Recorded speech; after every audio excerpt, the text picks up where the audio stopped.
দর্শক, রাজশাহী বিশ্ববিদ্যালয়ের সবশেষ পরিস্থিতি জানাতে সরাসরি যোগ দিচ্ছেন সহকর্মী কাজী শাহেদ। শাহেদ, বিশ্ববিদ্যালয়ের বর্তমান পরিস্থিতি কেমন দেখছেন, বিস্তারিত জানাবেন।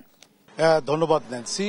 বিশ্ববিদ্যালয়ের বর্তমান পরিস্থিতি যেটি দাঁড়িয়েছে, শিক্ষক, কর্মকর্তা, কর্মচারী এবং শিক্ষার্থীদের যে মুখোমুখি অবস্থান, তাতে করে একটু উত্তপ্ত পরিবেশ। যদিও 25 তারিখের নির্বাচন, তার আগে নির্বাচনটি আসলে সেদিন হচ্ছে নাকি হচ্ছে না এ নিয়ে একটি জরুরি বৈঠক চলছে নির্বাচন কমিশনে।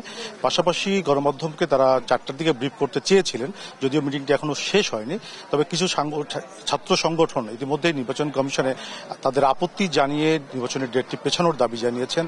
তারা সংবাদ সম্মেলনও করেছেন, ছাত্রদলও প্রতিক্রিয়া ব্যক্ত করেছে। আমরা ছাত্রদল প্যানেলের এজিএস প্রার্থী আছেন, আমরা তার কাছ থেকে একটু শুনতে চাই ছাত্রদলের কি অবস্থান এই পরিস্থিতি।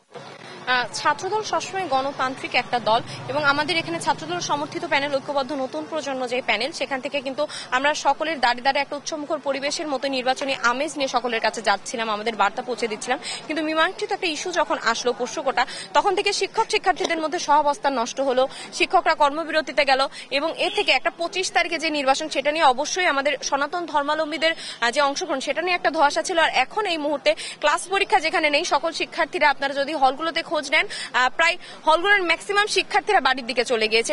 ম্যাক্সিমাম রুমে তালা ঝুলছে, কোনো কোনো রুমে 4 জনের রুমে 1 জন করে রয়েছে। এমতো অবস্থায় আমরা অংশগ্রহণমূলক নির্বাচন কিন্তু নিশ্চিত করতে পারি না। আমার মতে ছাত্র প্রতিনিধি নির্বাচনে যদি সকল ছাত্ররা ভোট না দিতে পারে, সেখানে ছাত্র প্রতিনিধি নির্বাচন কতটা ফলপ্রসূ হয় সেখানে একটা প্রশ্ন থেকে যায়। এবং অবশ্যই সকল ছাত্রছাত্রীদের সাথে কথা বলে, প্রার্থীদের সাথে কথা বলে একটা সমন্বিত ডিসিশনে নির্বাচন কমিশনকে আসতে হবে এবং যেখানে পরিপূর্ণভাবে সকলের অংশগ্রহণ নিশ্চিত করতে হবে। এই অংশগ্রহণমূলক একটা নির্বাচনের দিকেই কিন্তু আমরা যেতে চাই। ধন্যবাদ আপনাকে। আমরা কথা বলছিলাম ছাত্র দলের যিনি এজিএস প্রার্থী, তার সঙ্গে তিনি তার প্রতিক্রিয়া ব্যক্ত করছিলেন।